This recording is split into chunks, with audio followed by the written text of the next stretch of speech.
Hello, JD. Welcome to the Women Waken podcast. Hello, Whitney. Very excited to have you on my show, JD, because you were kind enough to have me as a guest on your beautiful show because you are a podcast host of Dawn of Intuition, Awaken to a New Way of Being. That's your show, Yep. as you know. Beautiful. And we knew when we jumped on a call to record for your show, we have a lot in common. Yep. Because you also are an author, a Canadian author. You're in Canada. hmm Our neighbors to the north. Where in Canada are you? You're in Alberta? Well, I'm actually originally from Saskatchewan. My whole family is still there, and I live now in the east, north of Montreal. Okay. Can we talk about Saskatchewan for a second? Is that like north? Is that in like the more remote areas or where is that? No, that's north of North Dakota and Montana. Oh, it's right there. Yeah, yeah, like the capital city is maybe an hour or two from the border. So, Oh. yeah, we go to the States a lot, but now I live, yeah, far away from home, and I've been in Quebec, Canada for like almost 18 years now. Wow. That's hmm amazing. Oh, yes. And I've been to Quebec because I did a road trip. I think I told you last time, but from Ontario, which I know is the territory, but I can't remember what city I started in, right above Michigan. And I drove all the way to Montreal. So I went Nice. through all these different provinces and gorgeous, gorgeous place. But I imagine the winters are harsh. Yeah, but I love winter. So charming and pretty. Like after this recording, I'm gonna go walk on the frozen lake with my little dog, and it's beautiful and it's sunset, and tonight I'm gonna go to the Nordic spa where it's like ice cold dip, and then so I just love my life in the winter actually. But most Canadians, yeah, are tired of winter right about now. Because it lasts long, like it does in other parts of the States where it keeps going. But that's great that you love it. And that Yeah. sounds beautiful. A Nordic spa? What's that? Well, it's this like almost like this for me I call this like cold shock therapy. It's really good for me and my nervous system and anxiety and so I go into these yeah, like maybe yeah, cold pools, and then I'll go into a warm sauna and then relax maybe on an infrared bed or a beanbag by the fire and read or just anywhere. And I'll kind of do these rotations of these like vapor spa, cold dip, relaxation. And it's just so, it feels so good. And yeah, I just love that as instead of staying at home or I don't know what other people do, I love to go outside in nature and connect with the elements and really relax my nervous system as much as I can. That sounds incredible. I would love to go check out that place. All right, JD. So you wrote this book. We'll start with that. Then I would like you to take us back to what brought you here. But you wrote a beautiful book called Traveling with the Divine, which Mhm. again, of course, when I first saw that, thought, oh my gosh, like that's what I've been doing for 5 years now, is traveling based on intuition, guidance, signs, all of that, based on the connection I've developed over the years with my own inner knowing and wisdom, but also this beautiful connection with the divine. So again, we're pretty attuned in that we've created this life for ourselves where a lot of it is about feeling into what's next for me. Where do I go now? And realizing there's a time to pause and a time to act. And that also seems to be something that you've operated on is that because you have your home, you have your place, but you've done a lot of traveling and you've seen a lot of places. So I'd love to tell our audience a bit about the book and your experience of that. But then I would love to hear how you got to this place of being inspired. Because not as a traveler, a fellow traveler, you realize the more you meet people, a lot of people don't ever travel. They don't Mm. venture out. They don't feel this call. It can be intimidating. It can be scary, but you did it. So how did that happen? And what's your book about? Wow, I don't even know where to start with all of this. Well, I will talk about my book. I'm super proud of this because it came through intuitively. I was starting this adventure last year. I was going through heartbreak, a common feeling I've been having in the last few years. And so I was like, I need to go to Nepal and meditate by the Himalayas and just process some heartbreak. I don't run away from emotions. I really sit through the discomfort. So I was on my way and I received this intuitive message. I'm more clairaudient, meaning I hear intuitive messages. They're very neutral. And I was walking through the airport and I heard, you need to write a book again. And I received the title, which was Traveling with the Divine. I went, oh, brilliant. But I don't know.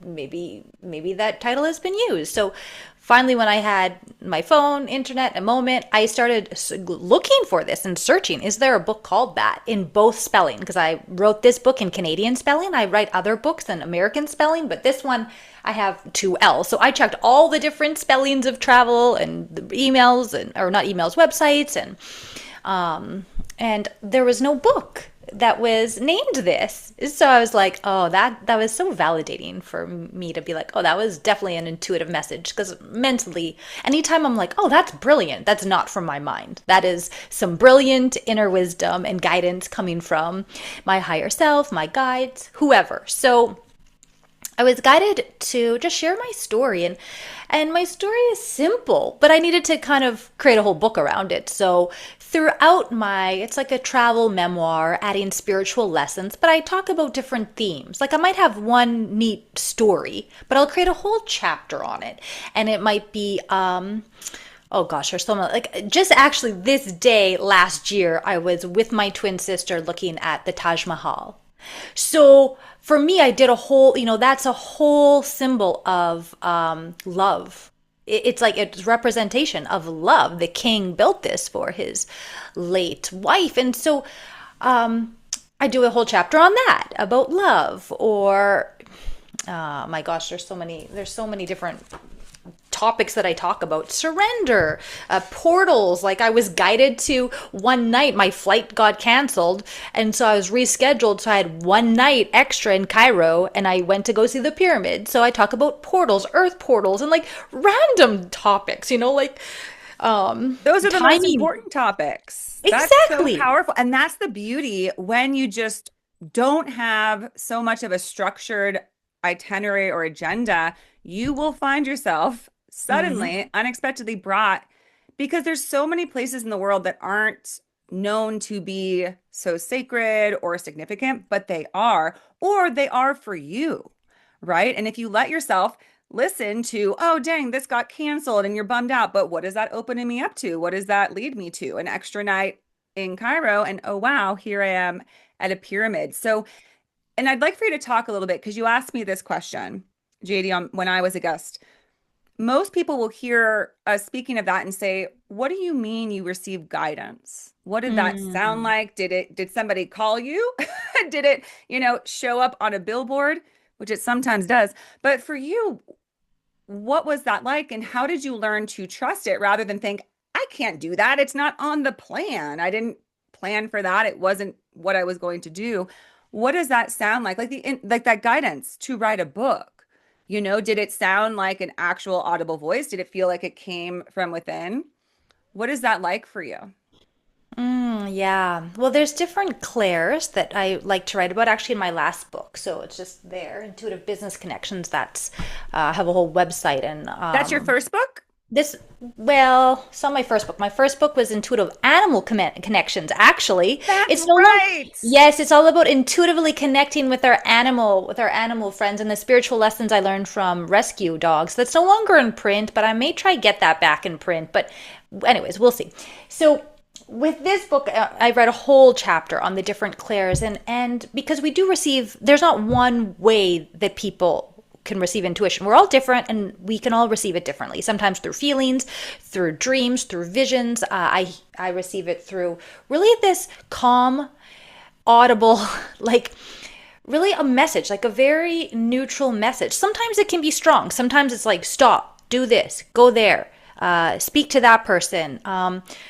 For this, I have this message of going to Nepal, like go. And I had some really clear messages of like get some healing bowls from Nepal. And I was like, really? Like, this is not from my brain. I'm like, universe, you've got to be kidding me. Like, you better make this easy for me. Like, it's not something where I'm like, oh, I would love to do this, like fly 14 hours across the world. Like, I'm like, you better make this easy. So in one of my first chapters, I talk about that. And I wanted to test the universe. I was like, okay, I received this message. I have a budget of 1,500 Canadian. That's like 1,000 US. Like, it's nothing, it's like one internal flight. I was like, 1,500 Canadian. This is what I want to spend. And I flew around the world. It's 333 right now when we're recording. I love that. Us and our numbers. And I flew around the world 10 flights and I paid $1,450. What do you mean? I know. It's all in the book. It's too crazy. And I remember talking to my auntie and uncle, and they're like left brain engineers, and they don't understand me, but they still love me.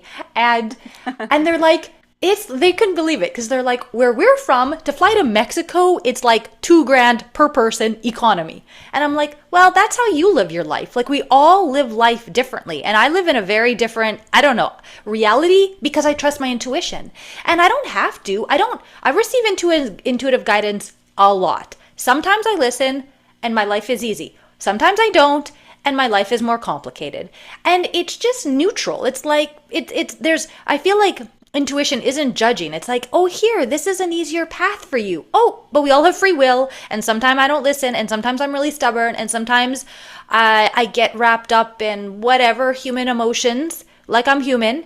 And then I lose opportunities, or I might go into a relationship that doesn't serve me, or like these things that is like, I really could have prevented a lot of heartbreak and pain and financial loss and all these things if I just honored that intuitive nudge. But it's like, it doesn't happen overnight. It took me decades to build that confidence. So I always say, even on my podcast, like, really start small. Start with the little things, the daily things, like, oh, I have an intuitive hunch to take this route or call this person or reach out to that or whatever.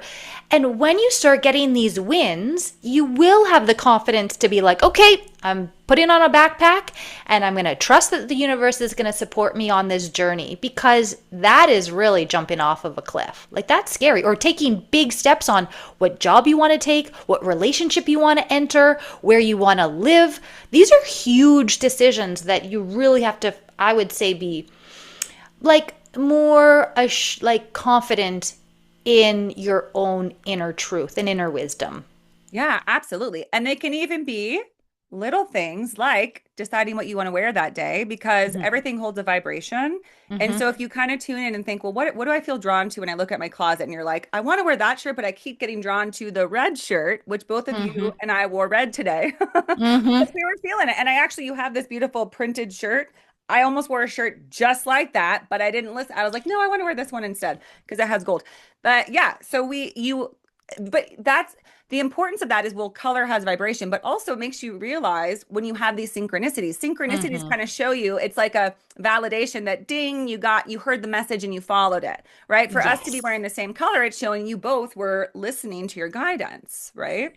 Oh, for sure. And that's exactly, I check in. I'm really big on colors too. And so this morning I checked in with myself and I was like, oh, a podcast with Whitney. Oh no, we need red. Like, no, we need red. And I haven't worn this in a very long time. So yeah, we were definitely on the same wave again today. Yeah, absolutely. Okay, I'm sorry, Judy, but I have to bring it back to you traveling around the world for $1,400. Now, I will say that what I love about that, I mean, I want it as like a traveler's trip. I want to know how you tip. I want to know how you did it. But nothing is impossible. And Yeah. I think that that's the beauty of asking for exactly what you want and releasing any doubt. Because people would tell you you cannot do that. That is how much you'll pay for one flight. You can't do it. People do impossible things all the time, and the universe is infinite and abundant beyond comprehension. There is nothing the universe can't provide for you. And it's Yeah. amazing when you like get into that flow, literally your wildest dreams and beyond can happen because the universe has no budget. The universe Yeah. has no limits. So did you just find that you suddenly came across cheap flights, or did you not book in advance? Like, how did that literally work? I have to know. I know. It is fun. It is a journey. And I think I received all of that abundance to almost have a shock value or almost a story to tell, because it is shocking to people and it still shocks me because my human plan was, I was in a relationship, I was in love, I was like, oh, I'm going to spend the winter at home, close to the fireplace, going to spas. That was my human desire until he broke up with me. And then I'm crying every day going, oh, I have to get over this, man. How am I going to do that? So this was not my human plan. And then I was guided to, I need to go heal. I'm going to go meditate. I'm going to go be with my sister. She was going to be in India. My dream was to go to the Taj Mahal. And actually a year ago today, I was with her. And I always envisioned like, oh, to go there with a partner. But actually, Destiny really wanted me to be there with my twin sister. And the Taj Mahal is a very strong earth portal. And so my sister and I guess, our energies needed to be there to do some grid work. I have a whole chapter about light workers and the different things that light workers can do. And so I kind of opened me up to like, oh, what's grid work? And oh, what is this? And why am I guided here? And so it was just such a shock to my system. And so I was kind of like, okay, you better make this easy. So every day I was kind of really checking in with my higher self. When do I buy the tickets?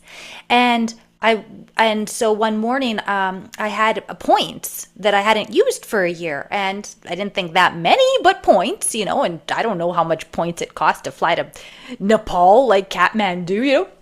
And so I received the message one day like, okay, book now. So I did. I like stopped what I'm doing. I went online. I checked the flight, and all of the flights were like three times the points, three times like so many, like over 100,000 points you need. I didn't have that, so many points. And then there was this one flight that was like 1/4 of the amount of points. And it was arriving in Kathmandu 2 hours before my meditation, before I needed to be at the meditation center. So it was so flawless that I could go directly from the airport to the meditation center. So I was like, okay, so the universe makes things very clear for me. So I was like, no, yes. Okay, click, I had enough points. So it cost me like $100 on taxes. Then I had the intuitive message to go home. My sister was supposed to help my father. He has Alzheimer's. So she was supposed to help him. And she was a bit like, oh, I have to take 3 weeks off of work and all the things. I'm like, why doesn't anyone ask me to help, But I live so far away from my family, they didn't even think about asking me. And then intuitively it was like, no, I'm supposed to be the one taking care of my dad for the next 3 weeks, and my sister could work. And so I work online. I could work anywhere. So I received that intuition, and I said, okay, well, usually flights are extremely expensive within Canada. So I said, okay, universe, like, show me the way. So long story short, it was like super expensive flights, and I wanted to land in my hometown on my mom's birthday to surprise my mom for her birthday. So all the flights were like super, like, I don't know, $800 per flight, and you arrive at 10, 11, 12 o'clock at night. I would have missed my mom's birthday, So it was just like a whole list of really expensive flights. And then there's this one flight that it was like $200. I don't know why. There was some glitch in the system. It was $200, and it arrived at like 2:30 in the afternoon. And my sister already had a date planned with my mom for 3, and the airport to her home is 30 minutes away. So the universe really was like, makes things for me a no-brainer. Then I was trying to find flights. So I had points. I had a coupon, like a credit that I didn't use for $600. I found some cheap flights.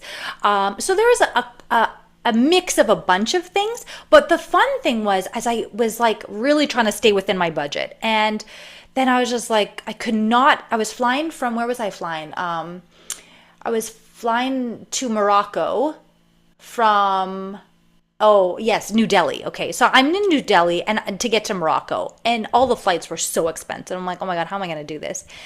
And I ask my intuition, how am I going to do this? Like, everything was so expensive, and I check every day, and everything was like $1,500 just to fly for that one leg of my race here.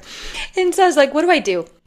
And then intuitively, I got, check this Star Alliance, because the Star Alliance flights, because I always like to fly with points. Like, I'm a huge advocate for. So I went, oh, brilliant. I didn't even think about that. So I did a new search for Star Alliance because I wanted to get points. And then this Air Egypt came up, and it was like all the flights were like 1,500 and this one was $500. And I was like, oh, I could pay 500. Or no, it's like, no, sorry. It was 300 and something, but Canadian, it's 500. So everything's so much more in Canadian right now.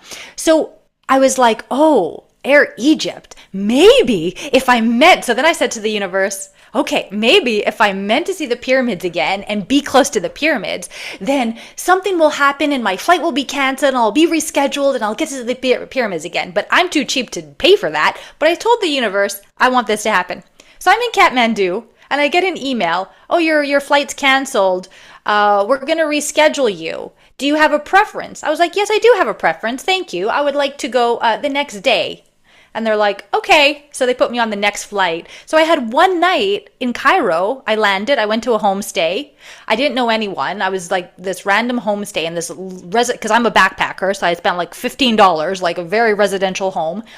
And there was this who is this Turkish man, beautiful Turkish man. I think I write about him in my book. And I was like, what are you doing tonight? And he was like, I don't know. I was like, do you want to go to the pyramids with me? He's like, okay. So we took an Uber, went, spent the night at the pyramids. I just like, and that was his first moment of ever seeing the pyramids. Like he had never even gone to see them, and he'd already been in Cairo for 2 weeks. Anyways, it was just magical. Like it was just constantly asking my intuition, like what next? What next? What next? Because my brain is so limited.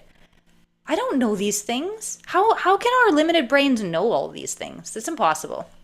Absolutely. And because we're used to thinking a certain way, we're used to thinking Hmm. like, well, this is the action you take, this are the steps. When you open yourself to how else could I do this? How else Yeah. could this unfold? And you kind of surrender a bit and just follow. But you do have to do some work though, because I love that story. I mean, it's just remarkable but what I found is when I get a bit of guidance, or even sometimes I don't identify it as guidance, but it's almost like this emphasis in my soul that says, keep looking.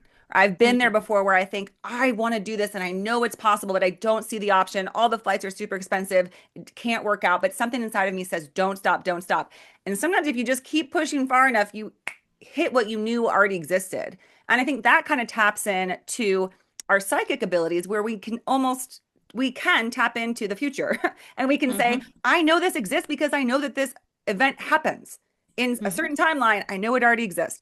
All I have to do is have faith and trust that if I am diligent enough, I'll hit that sweet spot, which is the $500 flight that shouldn't exist. But it does, right? The flight canceled the night that I need to go to the pyramids shouldn't exist, but it does because, of course, it does, because that is possible. Anything's possible. So that's the other thing that I think goes hand in hand with your guidance is sometimes it's just simple, like, okay, I will write my book. But other times it's just that whisper that says, keep looking. It is Hmm. possible, right? And Hmm. you have to have a certain amount of gusto to you at times to make your life work in that way of being in the flow because you can't give up too easily, right? Yeah. They're not always going to place it right in your lap like a canceled flight sometimes, but other times you have to kind of meet halfway. Oh, for sure. For me, I call this inspired action. I'm constantly Yeah, there it taking action, but inspired. So I receive an intuitive message and I act sometimes too quickly. I'm a bit too trusting now of my intuition. I should, maybe like I just like receive and act. But because like even last summer I got the intuitive message I need to go home and be with my family, be with my father, and but it's so expensive to fly home. So I was like, universe, I ask for help. You need to help me. You need to get me there. And so I was like, I have some points, or I'm going to see the prices. And I went to check and it was crazy prices. I had not enough points and I was so discouraged, like so discouraged. I was just like, come on, universe. I just want to be with my family. Like why is that so bad? Why is that so like, can you help me? So I was so in a not a good energy that I went for a swim, and I live right by a lake, and this lake purifies all negative energy. Like I just like, oh, so I went for a swim, and I went for a long swim that night. Like I needed to release stress and anxiety and all the things. And as I was turning around and swimming home, it was this beautiful blue sky, and I was the only one swimming in the lake. Like, and I look up, and this is actually, I wasn't expecting to talk about this. There's such a glare with the wind or the sun, but see this angel cloud? Yes. This is what I saw in the sky.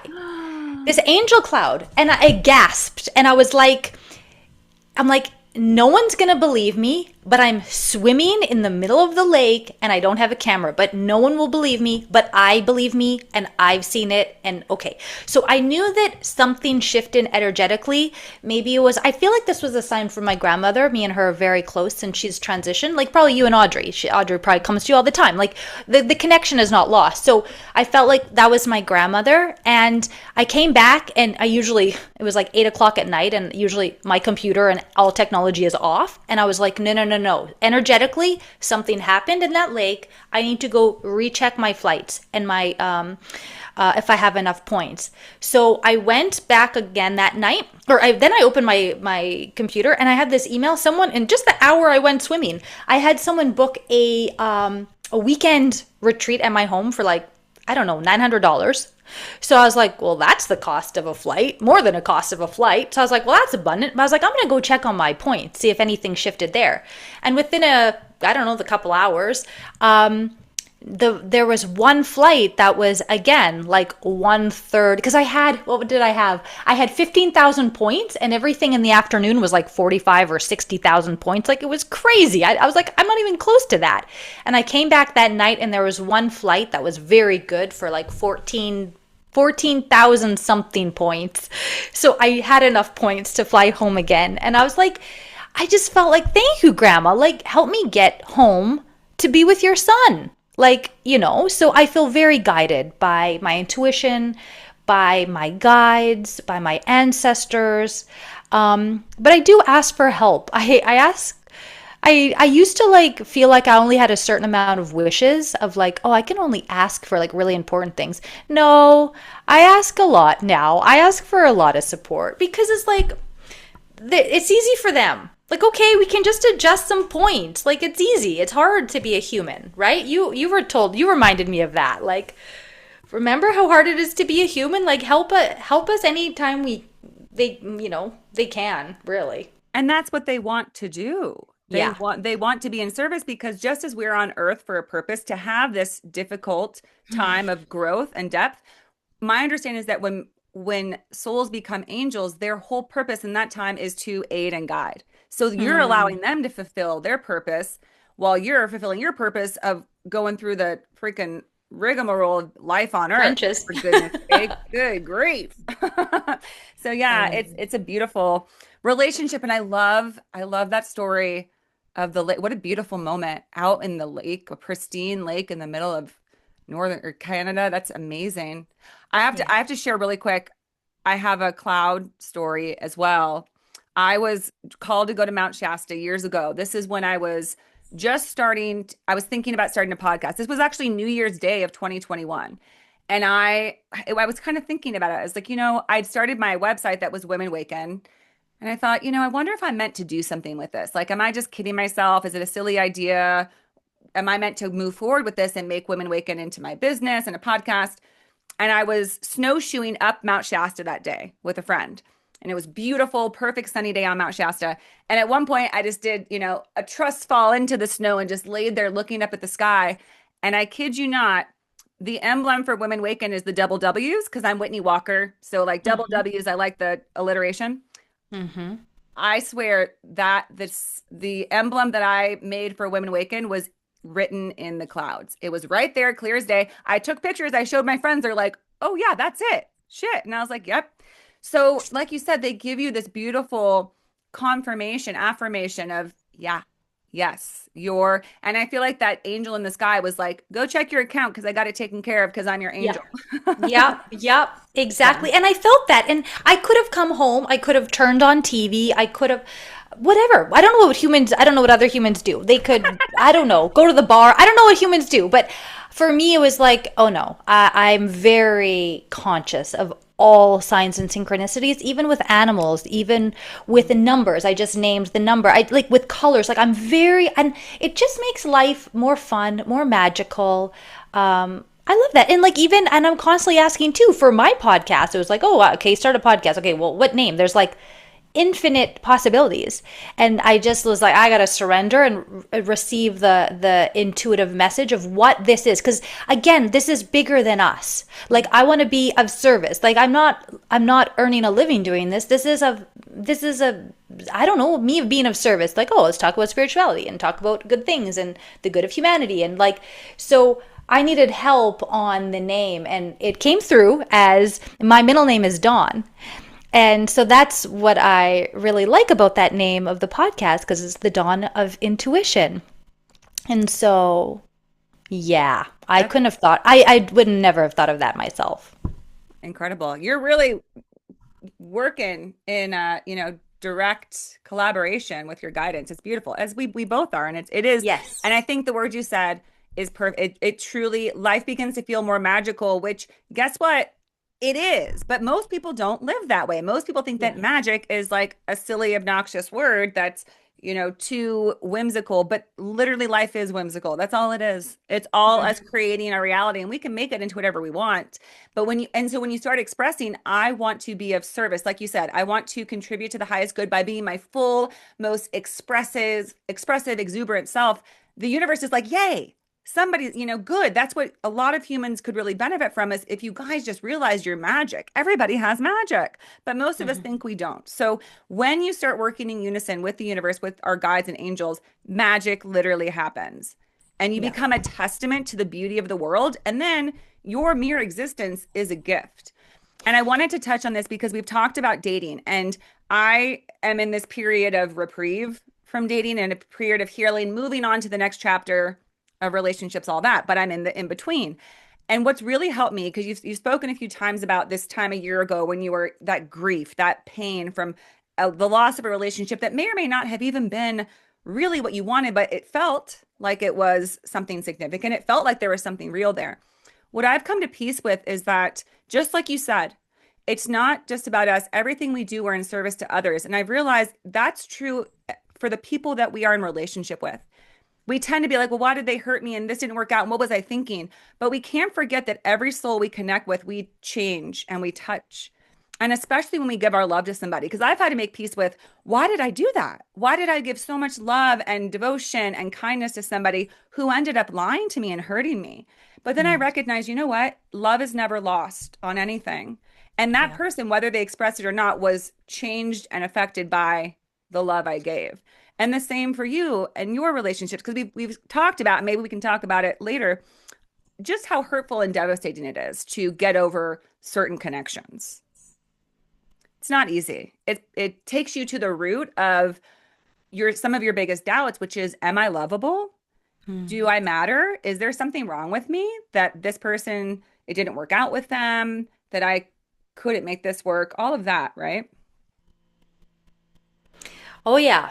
I tend to be at my highest and most confident goddess self at the start of a relationship. And that's probably very attractive to the men that I attract. And then by the end, that one, I was devastated. I felt worthless. I felt like a piece of garbage, the way he kind of like disposed of, like, I'm done with you. Like, that's never happened to me before.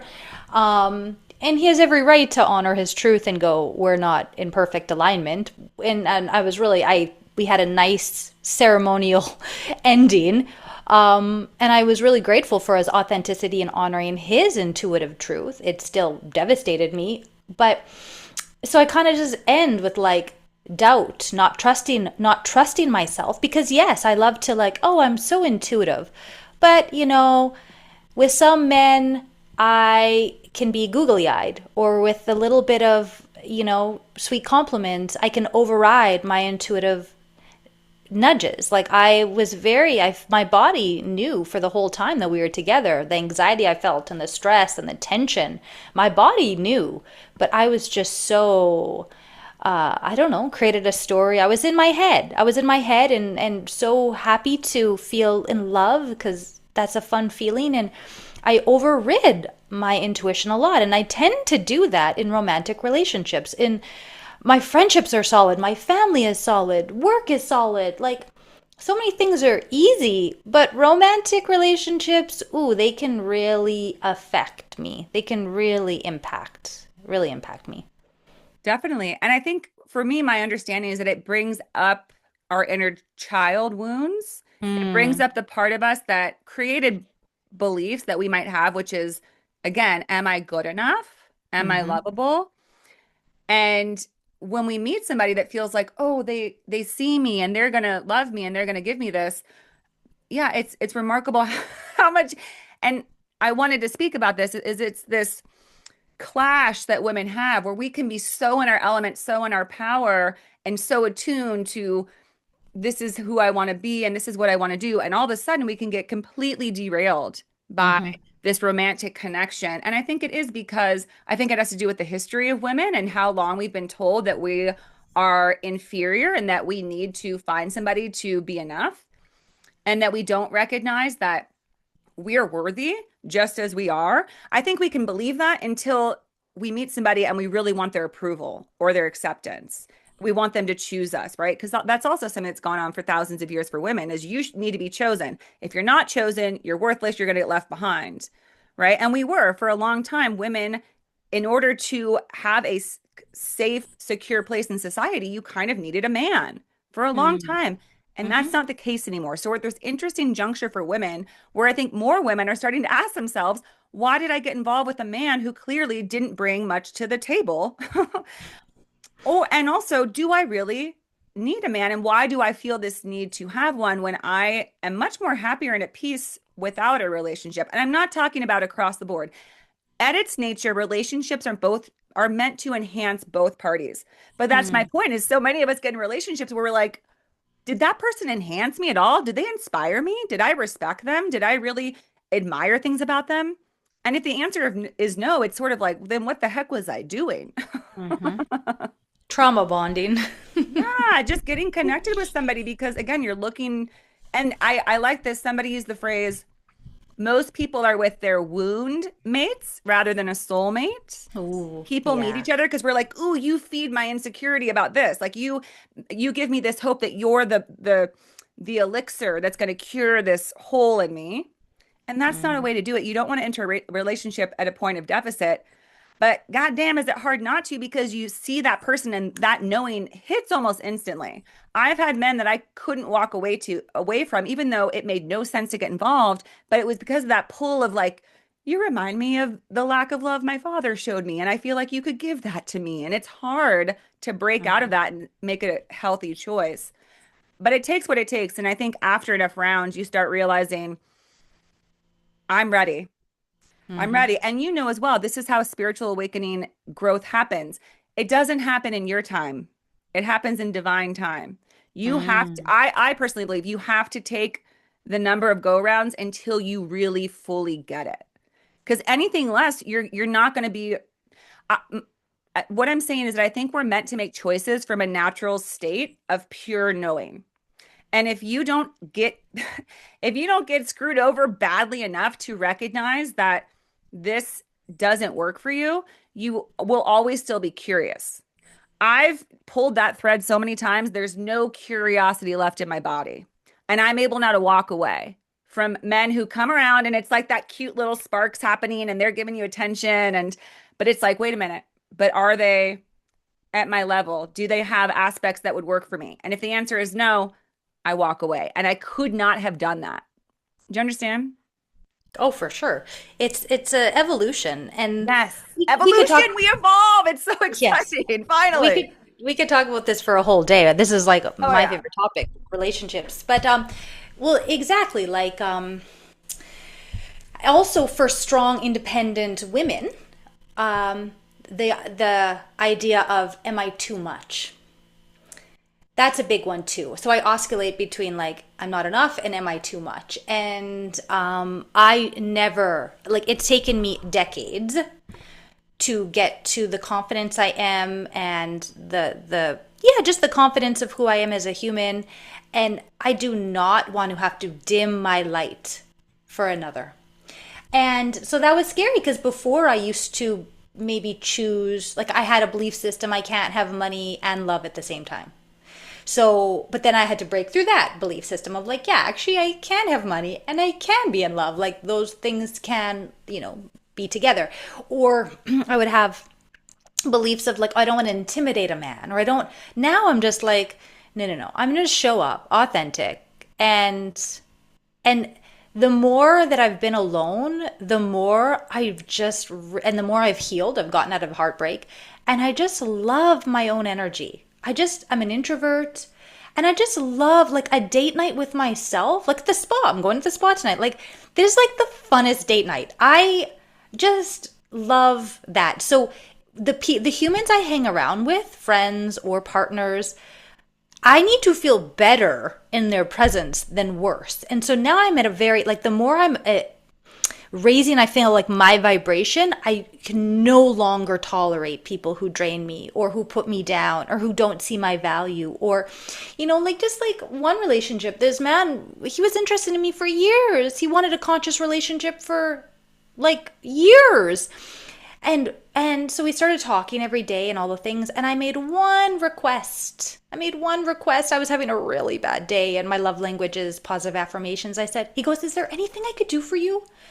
And I was like, "Oh, yeah, I just really need like a sweet compliment." Which I don't think is a big demand. And he blew up. He blew up. He blew up. He blew up. He blew up. He's like, "You're too much.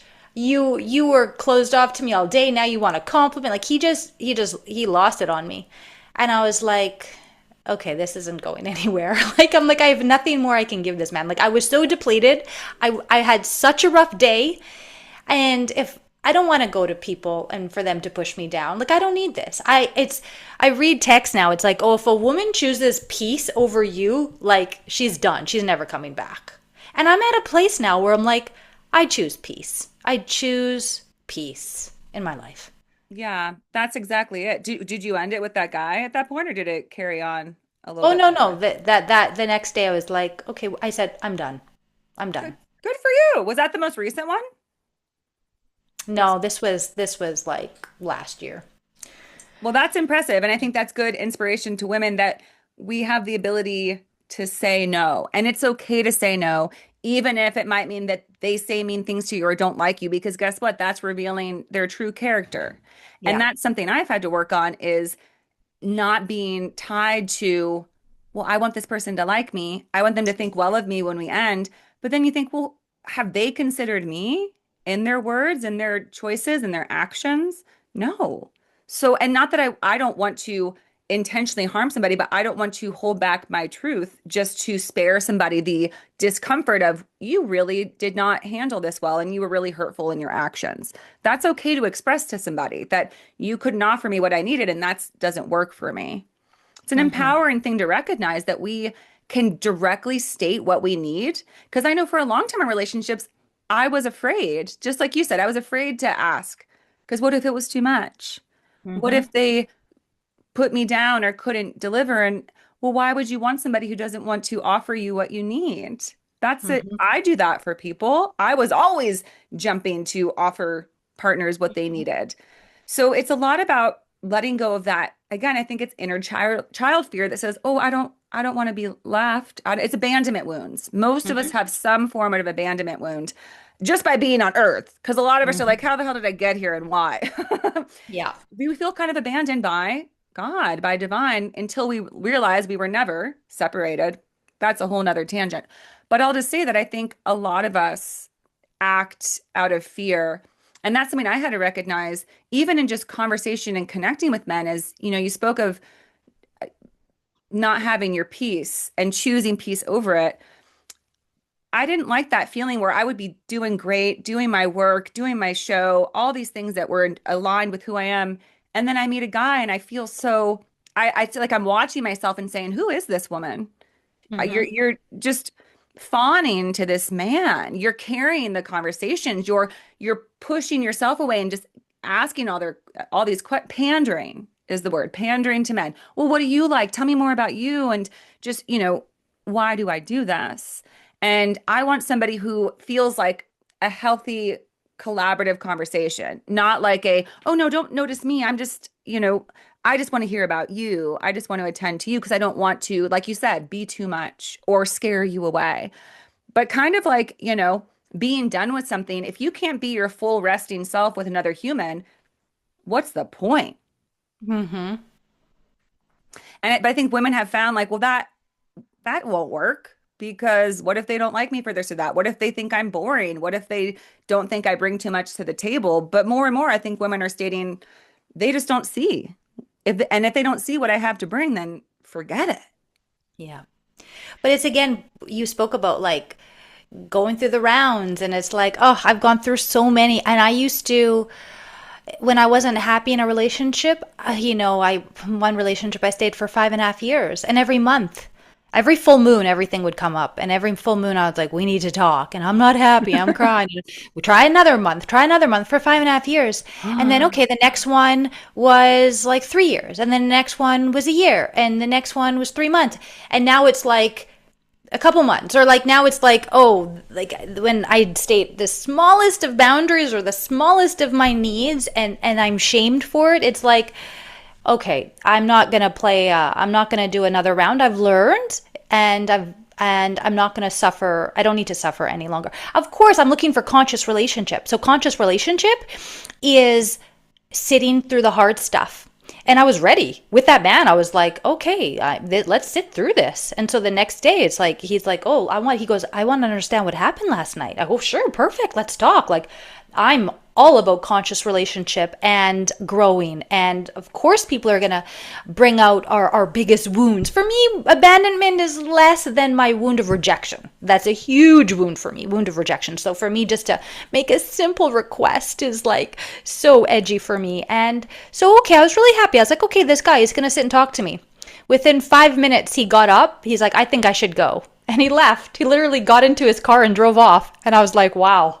Like, so it showed me, his action showed me, okay, he's not ready for a conscious relationship. And so I'm done. Like, I'm not chasing it. I'm not going to chase anyone. Like, if someone leaves me, it's like, I lock the door, see you, have a good life. If you don't see my value, I don't need to prove my value to you. I'm done that. I'm like, that was a game in my 20s and 30s. Now I'm in my 40s. So I don't play this game anymore. But I did for decades. And I have to have compassion for my friends who are younger or women who are still going through that, because it's like, yep, I've done that for a couple decades and I'm tired of it now. Absolutely, absolutely. And then you're able to recognize, oh, it was all a process. And everything happens through a process. Nothing happens instantly. Everything, at least in human form, we're here on earth to experience the process of our becoming, our evolution. And the same as with anything that we're healing or shifting or changing, it takes process, right? And I turned 40 last year, and I had the same moment where I thought, because I was frustrated still about like, gosh, why do I always do this with men? Like I'm doing great and they come around and I just lose myself. But then I thought, just like you said, in my 20s, I would be rejected and I would chase after them and I would try to convince them not to leave me. I would never do that today. So that's a good thing, right? I would never pursue someone that was blatantly dismissive of me. I used to do that in my 20s. In my 30s, I would stay too long with somebody, but they were at least somebody that was more, attentive and present and interested, common interest, but not. So we're always progressing and learning. And it's so important to look at how far you've come because we often don't do that. Usually what we do is just look at and say like, oh, damn, I'm still doing this right now. It's like, yeah, but what were you doing 10 years ago, 20 years ago? That was even more detrimental. So give yourself some credit. We've come a long way. Yes, and I think this is important message to share is we need to stop and honor our evolution, because yeah, I still beat myself up for so many things in life, and I'm so hard on myself, and it's like, whoa, I need to stop and just acknowledge some of the good choices I've made or the lifestyle I've created, or like honor some of the evolution and the progress I've made, because I tend to just, as an ambitious, independent woman, I'm constantly like striving for better and thinking I should be, enlightened. Like, I don't know what I'm thinking, but it's like, no, I'm still human with human emotions, and I still, make some bad decisions and not follow my intuition when I don't follow my intuition. But yeah, to really just, yeah, this is a nice message of, yes, we're growing, but we can honor how far we've come.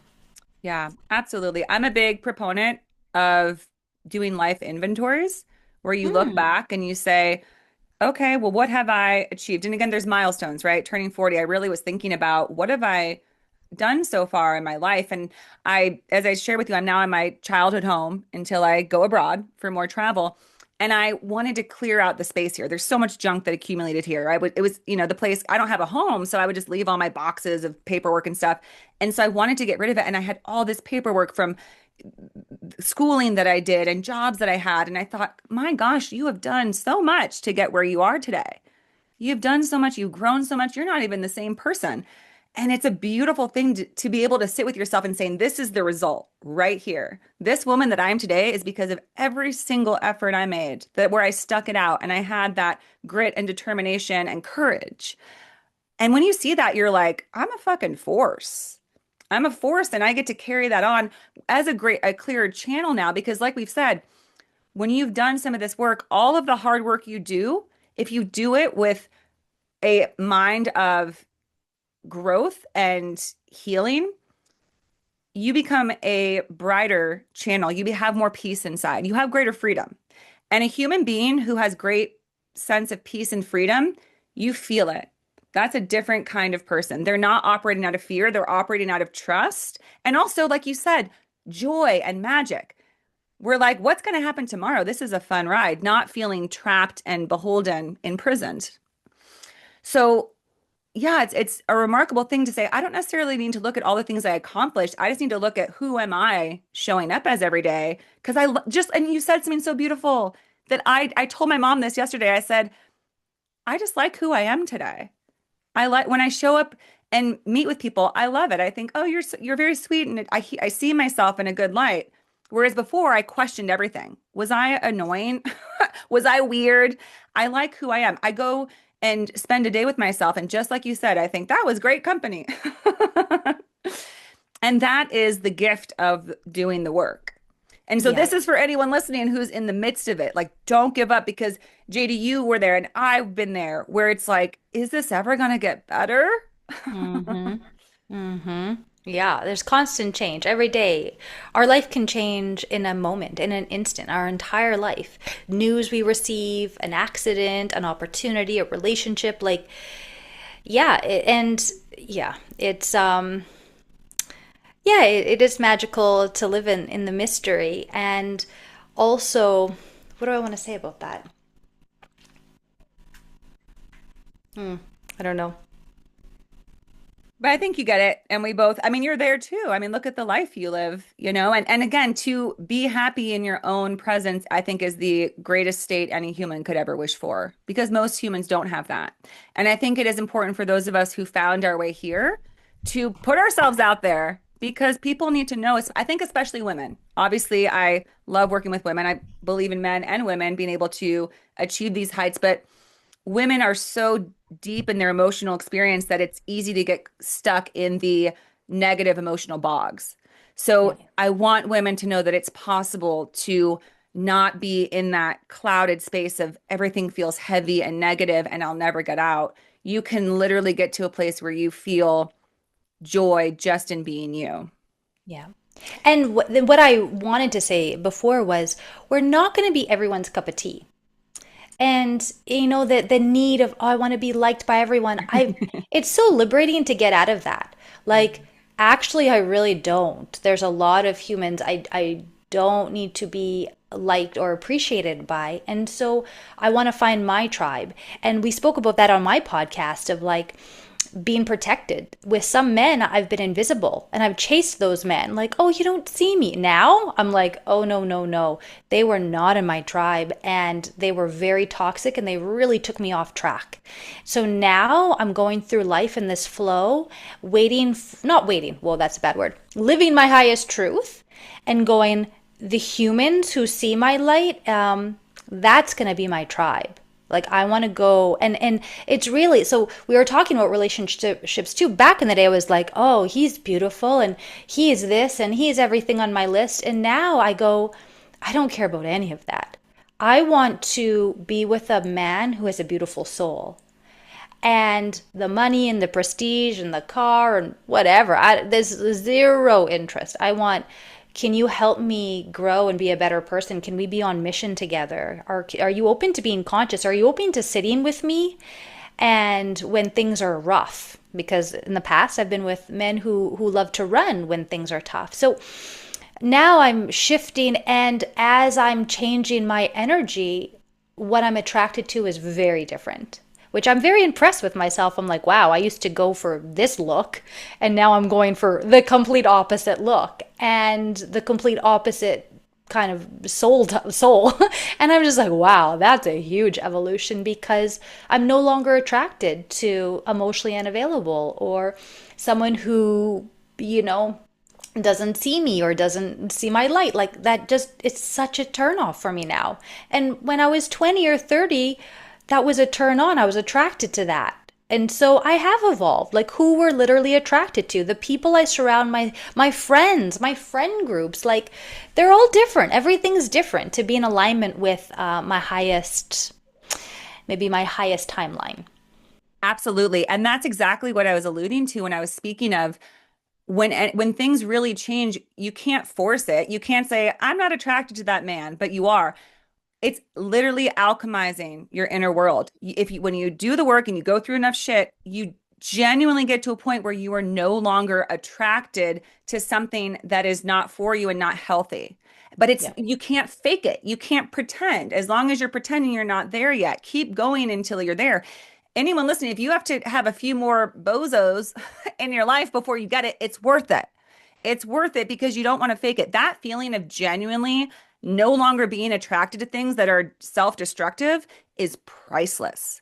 And it will guide you towards your highest experience, but it has to be again a resting state where you see this guy and you're like, "No, that seems painful. That seems not aligned. That seems like it would negatively affect my space, this peaceful life I have." My Hmm. friend and I, who also just turned 40, were talking the other day about it would take a stallion of a man to bring me away from this amazing life and amazing Mm. self that I'm starting to recognize and enjoy. Not some, oh my gosh, I don't like men bashing. I don't want to talk them down, but you meet some real doozies who you're like, why? But the point is, and this goes with a lot of things, with jobs, with places, with your relationship with money. You're not as entranced or impressed with things that you once were because naturally your value system has changed. Just as Hmm. you described, you don't give a shit anymore about status. All you see, you're like, I want a soul. I want someone whose their soul is beautiful because my soul is beautiful. So I'm Mm. not gonna pollute my stuff with somebody else. So that's priceless. But then one of the hardest things I experienced is what you pointed out is having to come to terms with you are not for everybody. And that Mm. has been hard. It's hard with men because I was like you, I had major rejection wounds. So my goal was 100% approval rating, that I was attractive enough, interesting enough, dateable enough that I could get anybody. And of course I'm not because nobody is. And so every time I'd be like, oh, I knew it. I'm not good enough. All a fallacy, all a lie that I chose to believe until I realized you're choosing to believe that.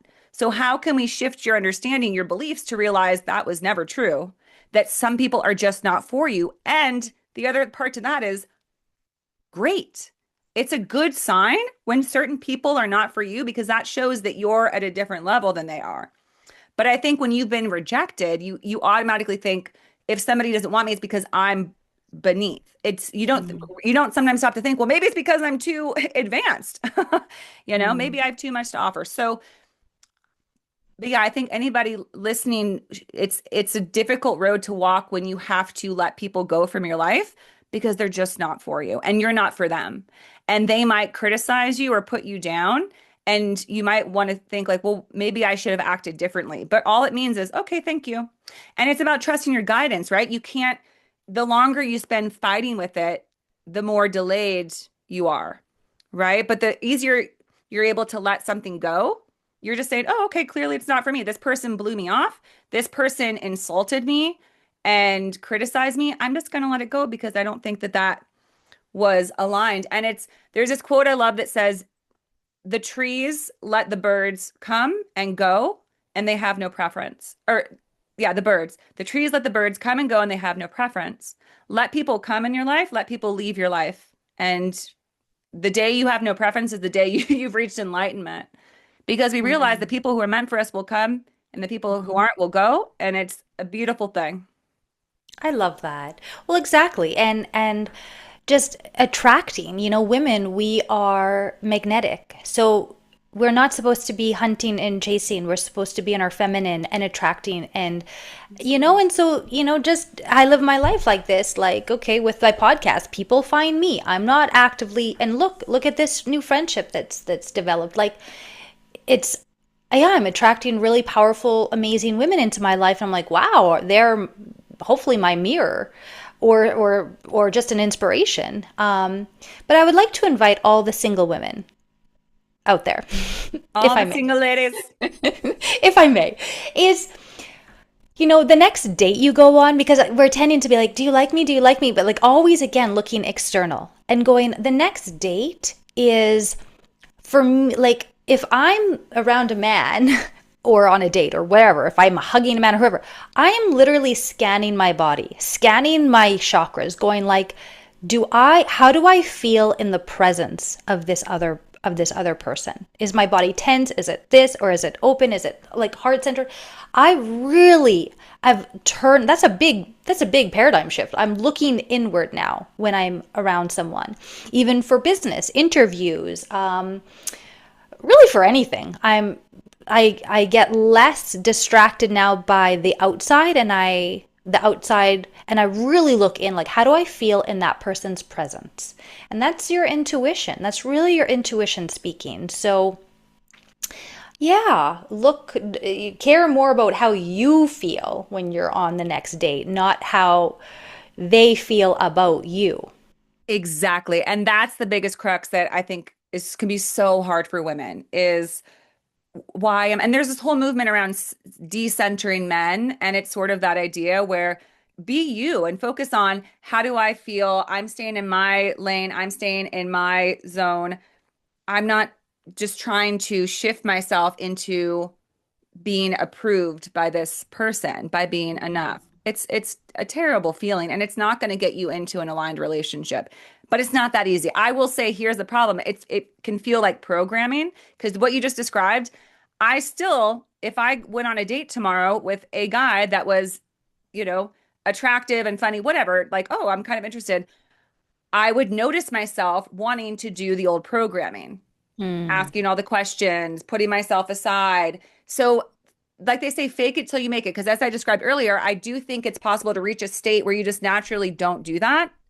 I've overcome too many things to believe that it's not possible. I think it is possible. But until then, you work at it, right? And maybe sometimes it's a good idea to go on dates so you can start to practice, right? Mm-hmm, of Practice just being course. around a man and not feeling like you have to pander, you have to fawn. Just, and then if you do it, just be very curious and say, wow, I really still kind of gave in to putting myself aside. And when you're more attuned with your body, you'll notice how you feel after. You feel a little bit, I always feel like heavier, sad energy after I've abandoned myself. So I say, Hmm. okay, let's see where how that happened, and we try again next time. That's how we Self grow. self-abandonment. How do you self-abandon yourself? Me personally, or people in general. Yeah. Well, anything you'd like to share or things you've seen.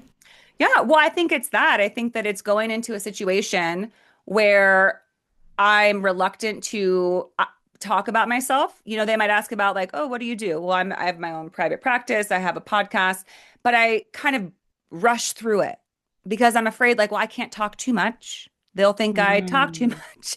They'll lose Mm. interest because men can get this glaze in their eye. Well, everybody can. Not everybody's a good listener, right? We all are easily distracted. But men have this way of listening for about 10 seconds and then seeming like they're bored or disinterested. And I'm still attuned to like, oh no, that oh no factor rather than being like, well, good, I lost him. He's not worth my time. Mm. Like, if he can't fucking listen to a minute of me talking, This isn't going anywhere. yeah. So that, I mean, that's self-abandonment when you're trying to be like, Yeah. oh, I just do this little thing being a powerful bitch, but it's fine. We don't need to talk about that. Yeah, we do need to talk about that, right? It's like, Oh, and yeah. then it's also, oh, you do X, Y, and Z. Well, those are red flags for me, but it's fine. Yeah, tell me more Yes. about it, right? And it's like, no, it's not fucking fine. If those Yeah. are red flags, my friend told me, who's on the podcast, right before she found her soulmate, she was going on a date and she got up and walked out once a significant red flag was established. Because she said, wait, hold up. This isn't going to work for me. I'm leaving. She didn't Hmm. clarify. She didn't apologize. She just got up and left. And you're Hmm. allowed to do that.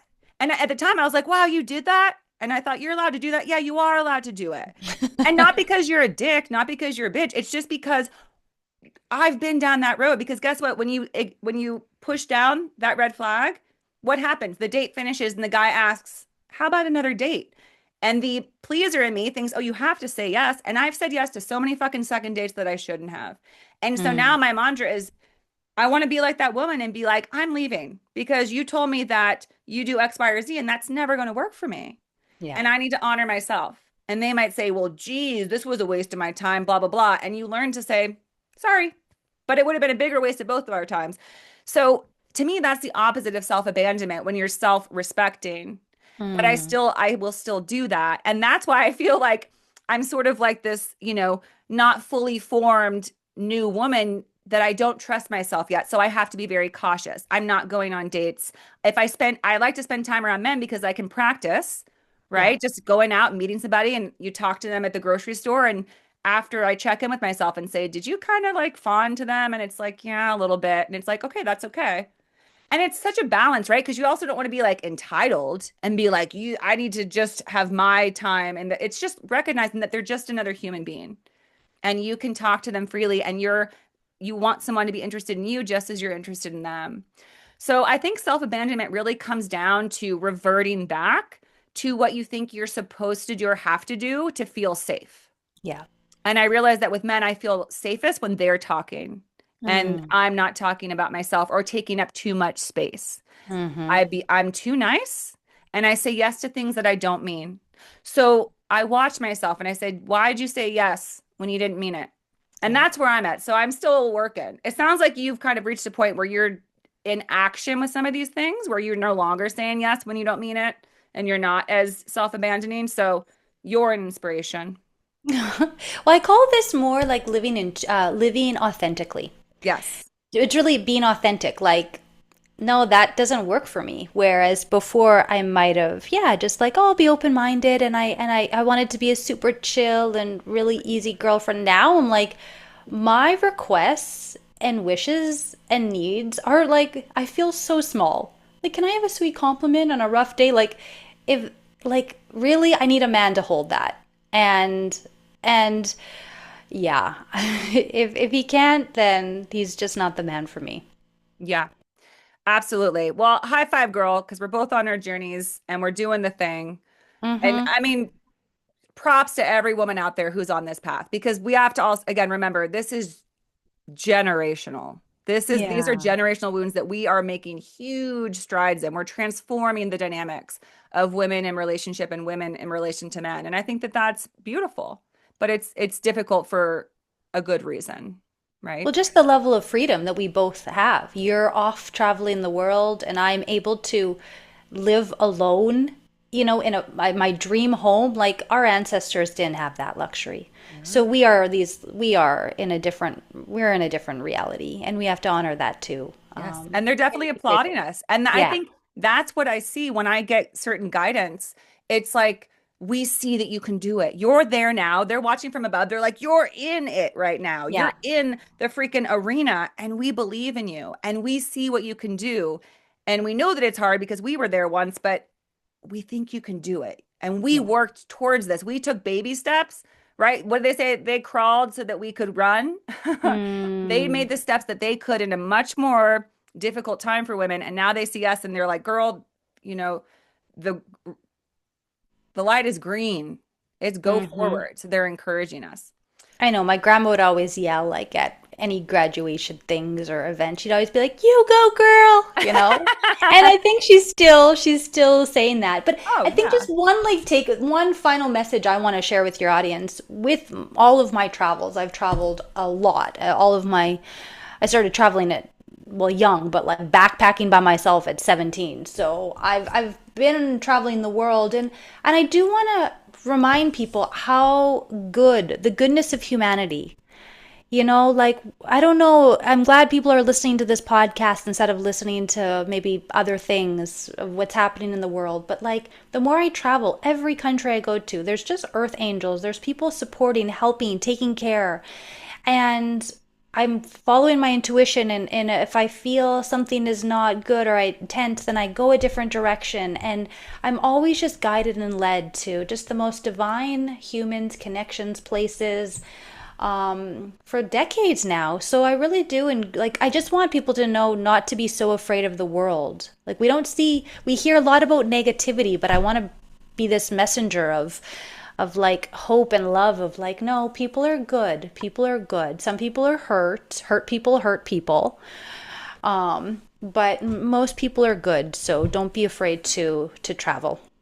Absolutely. And thank you so much for sharing that because that's what I've found as well. And I think that's so important for people to remember is that individually, I think most people can have a positive experience with another human, just one on one. But it's when we get into the bigger dynamics and we start to look at people as a whole, we start making generalizations and judgments. Mm. But there is something about travel where you're in a different space, your mind is open, you're curious, you're expanding yourself, that you tend to meet others who are also in this sort of uplifted space. Or even I found, I've traveled all over this country and I go to tiny towns and different places and rural areas, and people just think it's cool. They're like, oh, how did you start doing this? And you can connect in that way. And just as you said, it shows the good in people when they say, oh, that's exciting, that's inspiring. And they talk about their love of travel. And then it doesn't matter their political affiliation, their religious, their history. You're connecting in a unique way in that moment.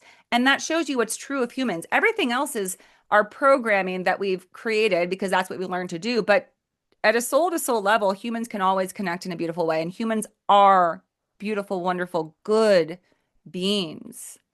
Hmm. I love that. Well, JD, this has been so fun. Honestly, there's a lot more I'd love to talk about, but we've already been talking for an hour, so I want to respect your time. But you did animal communication. You have a twin. We didn't get into that, so we might just have to have you back. I would love that. It's so fun talking to you. I love listening to your podcast. I look forward to, yeah, your travels, and I'm sure you're going to come back with so many fun stories. Yes. So we'll jump on a call maybe when I'm abroad and reconnect in a few months and see where we're at, where you are, and get more into your work because we didn't even cover it. You do so much, and thank you for your work. I mean, what a beautiful beacon you are of where people can come to learn about their intuition, to learn how do I find greater peace and to know my own gifts and value and to feel empowered about who I Mm, am. And that's mm. such a beautiful thing. And you're sitting right there offering that and allowing people to find you, which speaking of, how can people find you if they want to work with you? Yeah, the best way is my website, intuitivebusinessconnections.com. On there, you can find my podcast, YouTube, all my books, retreats, coaching. So that's the main website. Awesome. Fantastic. And did our episode come out on your podcast yet? Not yet. Okay, cool. But that will be coming out eventually, and your episode will be coming out in it'll be a little while because I'm gonna be traveling, I'm kind of saving my episodes. I'm gonna release them less frequently to stretch it because I won't be Okay. recording as much, but we'll both get our stuff out there before too long. Perfect. Sounds great, Whitney. All right, JD, thank you so much for being on the show. Take care.